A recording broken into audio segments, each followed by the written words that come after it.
எங்கள் ஊரில் முட்டை கடை வச்சிருக்கிற பேட்மேன்ட்ட பேசிகிட்டு இருக்கும்போது சொன்னார், அவரோட முட்டையெல்லாம் ஒரே வண்டியில் ஏற்றிட்டு போயிட்டு இருக்கும்போது அது ஆக்சிடெண்ட் ஆகி மொத்தமும் வீணாக போயிடுச்சுங்க. இப்படி தான் இருக்கும் AWS பிளேஸ்மெண்ட் ஸ்ட்ராட்டஜியில் கிளஸ்டரை சூஸ் பண்ணிங்கன்னா.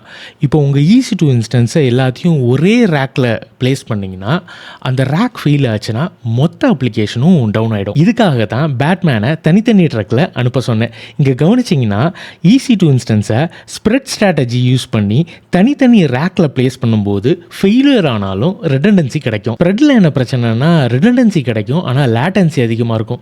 முதல்ல பார்த்த கிளஸ்டரில் என்ன பிரச்சனைனா ஸ்பீடு கிடைக்கும், ஆனால் ரிடண்டன்சி இருக்காது. ஆனால் பார்ட்டிஷனில் இது ரெண்டுத்தையும் பேலன்ஸ் பண்ணுற மாதிரி ஸ்பீடும் ரிடண்டன்சியும் கிடைக்கும். சிம்பிளாக சொல்லணும்னா ரெண்டுத்தையும் பேலன்ஸ் பண்ணுற மாதிரி இதில் EC2 இன்ஸ்டன்ஸை ப்ளேஸ் பண்ணும்போது ஒரே ரேக்கில் தான் ஒரு செட் ஆஃப் இன்ஸ்டன்ஸை ப்ளேஸ் பண்ணுவோம், ஆனால் டிஃப்ரெண்ட் லாஜிக்கல் பார்ட்டிஷன்ஸில் ப்ளேஸ் பண்ணுவோம்.